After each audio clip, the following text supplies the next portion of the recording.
Hey, what's your salary? What? Let's talk money. How much do you make? You do realize that the topic of money is one of the most sensitive topics in the world, right? Really? Yeah, I mean, it's good to talk about it, especially with friends. You just have to be a bit more careful when starting up the conversation. Gotcha. So how should I start a conversation about money? Well, one thing to consider is that everyone is on a financial journey of their own, and it's up to you to be supportive of your friends no matter where they stand financially. Okay, but what if I'm the one in a bad financial situation?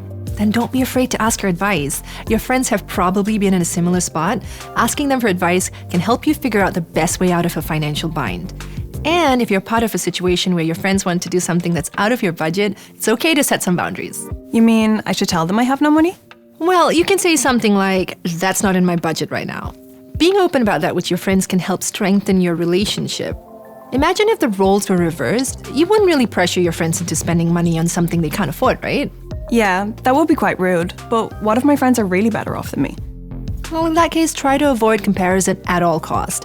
I know it can be tempting to weigh up your finances with theirs, but it's also good to remember you probably had a different start to your careers and took a different path to get where you are right now.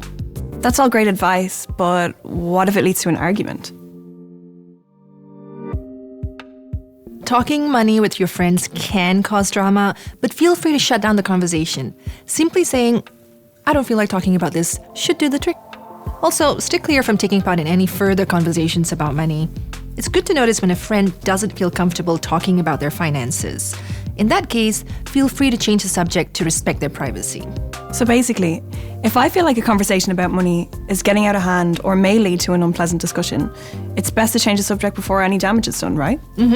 A good rule of thumb is only to discuss money with friends if they open up about it first. If you still have questions about money management or are just on the lookout for smart banking tips, subscribe to our YouTube channel or head to n26.com.